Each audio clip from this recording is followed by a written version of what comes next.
Oi! Hoje é resenha do conto A Peste, escrito por João do Rio, aqui da coletânea Medo Imortal, Academia Sobrenatural Brasileira de Letras, dentro do nosso projeto Mês do Terror, edição 2022. E de súbito, um indizível pavor prega-me ao banco. É um dia brumosamente invernal. O azul do céu parece tecido de filamentos de brumas. O sol como que desabrocha entre as brumas. O ar um pouco úmido e um pouco cortante congela as mãos, tonifica a vegetação e o mar, que se vê à distância num recanto de lodo, tem reflexos espelhentos de grandes escarras de chagas, de óleo escorrido, de feridas, a superfície quase imóvel. O cheiro de desinfecção e ácido fênico, o movimento sinistro das carrocinhas e dos automóveis galopando e correndo pela rua de mau piso, aquela sujeira requeimada e manchada das calçadas, o ar sem pingo de sangue ou suprimente indiferente dos empregados da higiene. A sinistra galeria de caras de choro que meus olhos vão vendo, põe-me no peito um apressado bater de coração e na garganta como um laço de medo. A bexiga, é verdade que há uma epidemia e eu vou para lá, eu vou para o isolamento. Assim começa A Peste, escrito por João do Rio, que conta a história, cara, de alguém que está sofrendo muito. Pois é. Aliás, o nome dele, a gente só fica sabendo na última frase aqui desse conto. Mas o que importa é que sim, na verdade ele tem essa bela descrição do que ele está sentindo no momento, mas ele volta um mês antes para contar de fato a história que ele quer dizer aqui para nós. Onde ele está com um amigo, o Francisco. São dois grandes chegados, com certeza. A gente não entende exatamente qual é o grau de amizade deles, se é por conta de família, de emprego, não é especificado, mas a gente entende, são pessoas muito próximas. Talvez a gente possa pensar até algo a mais, pode ser que sim, pode ser que não. O que vale é que ele tem um grande sentimento, o narrador, pelo amigo, o Francisco Nogueira. E eles estão num contexto, então, ali naquela cidade do Rio de Janeiro, e a história é narrada em 1910, onde eles têm uma questão importante, a tal da epidemia. No caso aqui, a de varíola. Por isso que ele fala a bexiga, né? Como se denominava, né, essa doença. Acho que é um termo até bem antigo, muito mais antigo que 1910, né? Realmente se referiam à varíola como bexiga. Enfim, porque faz aquelas coisas horrorosas na pele, né? O que vai é que sim. Então a cidade está enfrentando uma certa epidemia. Eles leem no jornal que os casos estão aumentando, cerca de 30 por dia. Ou seja, enquanto o Francisco ele está um pouco já apavorado com a situação dele poder contrair a doença, o narrador da história diz que calma, vamos pegar leve, não precisamos nos preocupar, afinal de contas nós estamos andando para lá e para cá o tempo todo pelas ruas. Tudo bem, a gente fica sabendo que a epidemia existe, mas e daí? Vocês já perceberam, né? Esse texto aqui guarda muita semelhança com o que a gente viveu nos últimos 2 anos, né? É por aí, ou pior, na verdade, né? Porque a varíola é uma doença muito mais grave, né? Mesmo que também ela tenha duas vertentes, digamos assim, que é citado aqui também no texto, né? Uma mais branda, né? Que é chamada de varíola, acho que branca, né? Que só tem aquelas erupções pela pele, né? E aquela mais mortal, que é a interna, que causa um mal que você morre realmente em 2, 3 dias e por aí vai, né? Enfim, então tem essa questão entre os dois amigos. E a questão basicamente do conto é essa: vai contrair ou não vai contrair a doença, né? Ou seja, a epidemia vai alcançar aos dois ou não? Bom, eu vou ter que parar de contar qualquer outro detalhe, porque senão estraga a experiência de ler esse conto aqui, muito interessante, que, né, traz pra gente um grande contexto até atual. Minha avaliação do texto. Sim, esse conto do João do Rio se baseia na tensão, do que pode acontecer. É o típico caso, então, de um conto de terror. Não é de horror? Pois é horror depois que você já está no negócio. A diferença entre terror e horror, né? Algumas pessoas gostam de fazer uma grande diferenciação no termo de horror para terror. Terror é aquilo que você ainda tem medo que possa acontecer. O horror vem quando a coisa está acontecendo, você está diante do mal e você fica horrorizado. Quando o mal ainda não está acontecendo, você está apenas sentindo medo dele, você fica aterrorizado a respeito dele. Então essa história aqui com certeza é uma sensação de terror o tempo todo desses dois amigos, um mais fortemente, o outro tentando, talvez fingir para si mesmo que não está correndo perigo. Basicamente isso. Mas o que vale dizer a respeito da história é que ela realmente só tem 3 momentos. O primeiro, este já exposto, que é o do perigo iminente. O segundo é quando de fato o Francisco, que é o que estava mais temeroso, ele some.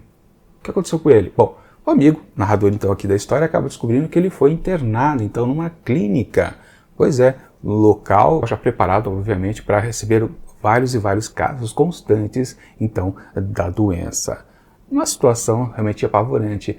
E ele, como ele é muito chegado realmente ao Francisco, o narrador, a gente acaba percebendo que ele tem uma certa necessidade misturada. A gente não tem exato qual o desejo profundo dele, talvez uma certa despedida, porque se o amigo Francisco pegou a doença, provavelmente ele não vai sobreviver. Então é uma certa despedida, uma certa manifestação que ele é querido pelo outro. Será que é isso também? Pode ser que sim, a gente pode observar a certa obsessão então do narrador aqui dessas duas maneiras. Mas é curioso também como a gente vai percebendo que ao longo do trajeto ele se dirige então lá ao hospital e ele meio que já diz pra gente, né, que caramba, vou ou não vou, desço ou não desço lá no bonde quando ele chegar ao final, né, o próprio condutor do bonde avisa, ó, você não vai descer? Já chegamos ao final. Ele fica titubeando, né? Ele não quer entrar lá, porque também ele fica com aquilo na cabeça, né?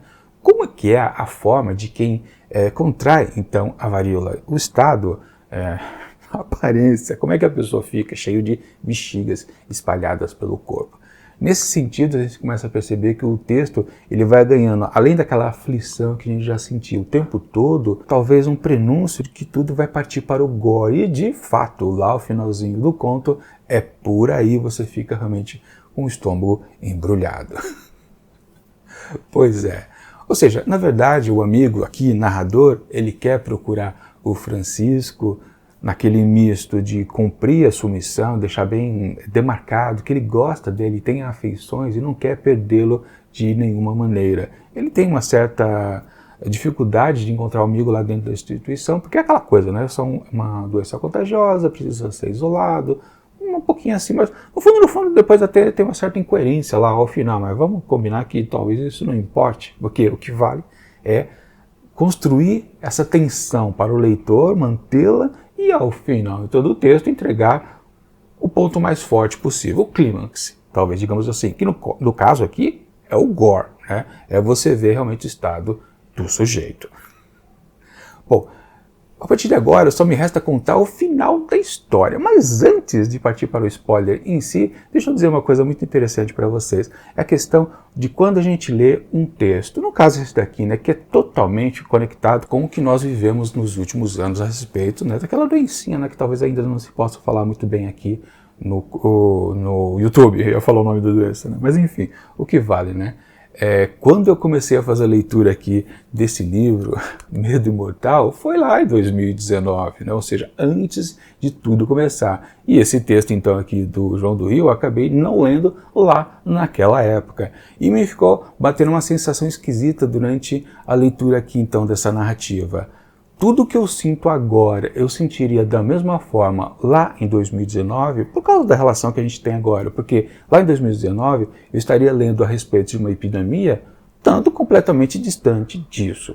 Quando eu já passei por uma aqui agora em 2022, a minha sensação, ou seja, quando eu faço a leitura a respeito disso, dessa situação, que não é mais hipotética, é uma situação que a gente até já passou, né?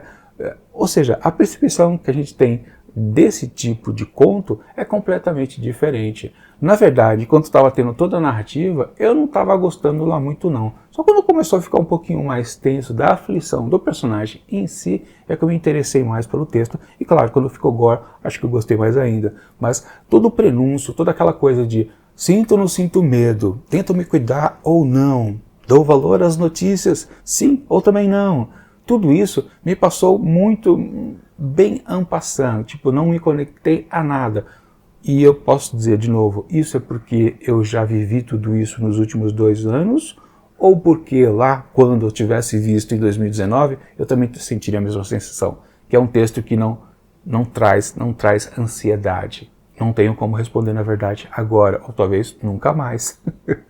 Porque eu não sou mais aquele leitor de 2019 que teve a chance de ler o texto em 2019 e ter uma sensação diferente do que eu tenho agora em 2022. É uma coisa completamente curiosa. Bom, também falando de João do Rio, né? Eu já havia visto os 2 outros contos que estão aqui presentes, eu não vou fazer resenha individual porque eu já as fiz. Porque quando eu li este outro livro aqui, ó, Os 100 Melhores Contos Brasileiros do Século, tanto A Noite Adentro como também O Bebê de Tarlatana Rosa estavam presentes aqui. Aliás, eram os contos de número 2 e 4 aqui desta publicação. Então, os 2 textos já foram resenhados e eu deixo aqui em cima as 2 resenhas que eu fiz para você dar uma conferida, mas você tem que dar um desconto, porque isso foi lá em 2017, eu estava muito verde ainda, eu falava muito pausadamente, os vídeos eram mais curtos, mas os 2 vídeos, eu acabei de revê-los, são interessantes, trazem algumas abordagens bem úteis aqui também para 2022, mas é curioso ver isso. Dá uma olhada lá assim nas outras 2 resenhas. Dentro da Noite e Bebê de Tarlatana Rosa. E sim, o autor ele tem a mesma pegada nos 2 outros contos para, nesse aqui, o terceiro. Mas esse daqui talvez seja assim, digamos, que a gente precisa refletir um pouco a respeito, então, do final. E eu vou dizer ele agora, e se você não quiser saber o final, porque está acompanhando junto comigo esta publicação, aliás, aqui na descrição do vídeo tem o link para você poder adquirir esta belezinha aqui através da Amazon. Bom, se você não quer saber exatamente agora, por enquanto, o final da história, dá uma olhada aqui nos capítulos do vídeo e pula lá para a parte onde eu já atribuo uma certa nota, porque agora eu vou dizer como esta história aqui acaba. Pois bem, depois de um pouquinho de enrolação, de alguma aflição que a gente consegue também acompanhar junto do narrador, né, sentir quase as mesmas emoções, né? Aí vai depender se você se meteu mais dentro do contexto da história ou não, né? Ficou mais influenciado, mas enfim, ele acaba conseguindo encontrar um amigo, ele tem a possibilidade de vê-lo. Aí que está a questão, né? Caramba, a doença não é contagiosa? E é dito por um dos enfermeiros, que falam ao diretor ali da instituição, que ele não está numa situação tão ruim, não. Mas então é permitido que ele possa ver, então, o amigo, né? O Francisco, né? O narrador possa ver o Francisco. Tudo bem, então se ele não está numa situação tão terrível, pode ser que ele não seja mais tão contagioso. Pode ser que sim, né? Talvez seja isso. Mas enfim, ele vai lá, encontra o amigo e ainda ele está titubeando, ele está com medo, ele está com receio de enxergar a face do Francisco, como é que ele está. E quando, né, se tira o lençol de cima dele, aí é descrito completamente o horror que está, né, todo o seu rosto, né? Ele só reconhece o amigo, na verdade, pela cabeleira e tão somente isso, porque o resto é uma maçaroca ali completamente bexiguento, uma nojeira danada. É o ponto gore da história. Para quem gosta, claro, dessa vertente das histórias de horror e terror, vai curtir bastante, né? Sim, aquele ponto que você fica com o estômago embrulhado. De qualquer forma, né? O que vale é que sim, então ele passa, o narrador, por essa experiência, ele vence o seu medo, ele cumpre então seu papel ali de dar apoio ao amigo, faz todos os conformes necessários. Só que aí, basicamente, a história não se desenvolve mais do que isso.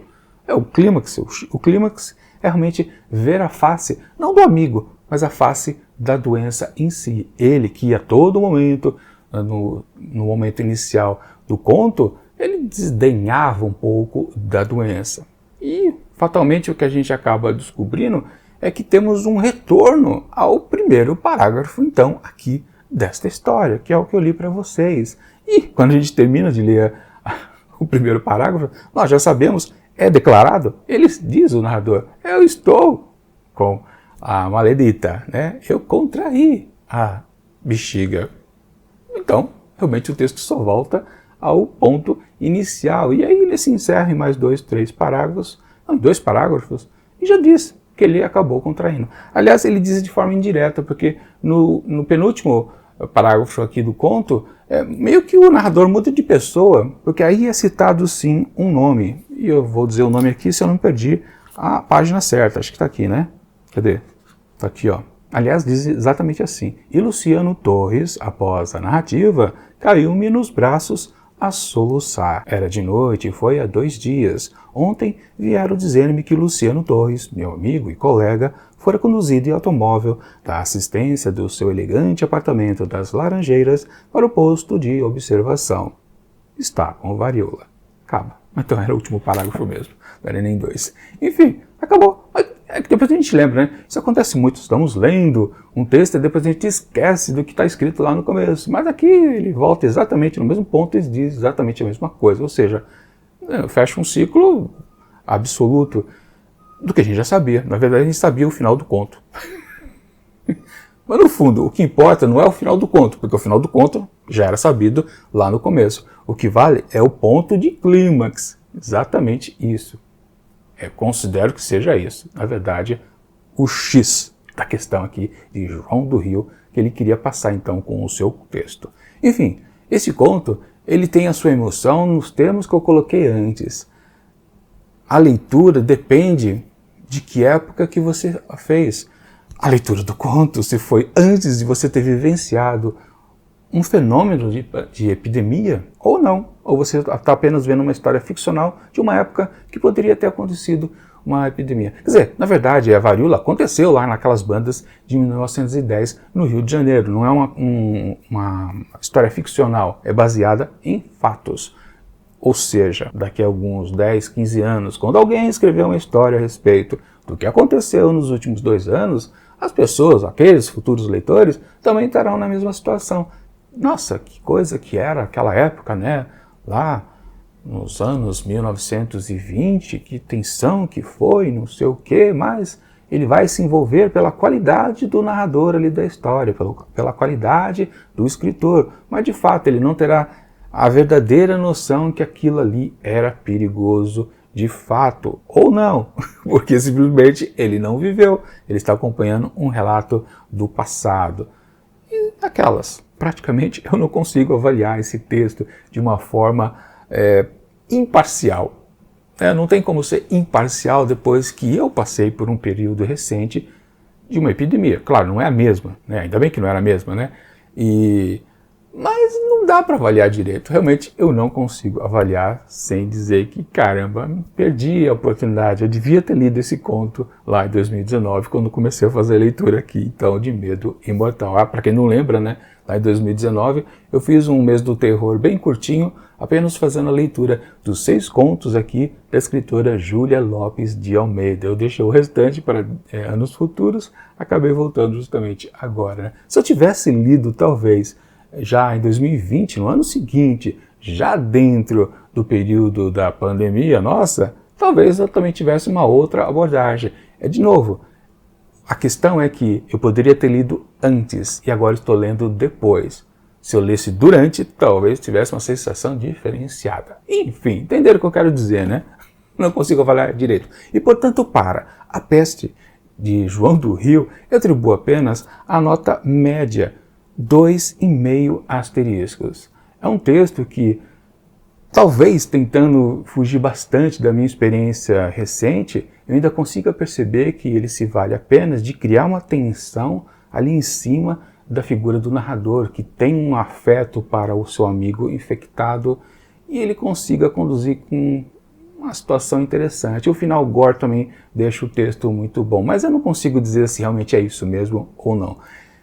Em vez de talvez dar um 3,5, 3, eu fico com uns 2,5 asteriscos para deixar uma nota mediana. Eu não sei. Na verdade, quando eu digo, né, que um texto é 2,5, eu costumo dizer que eu não sei, considero, né, que o texto não é nem ruim nem bom. Ou o contrário, né, nem bom nem ruim.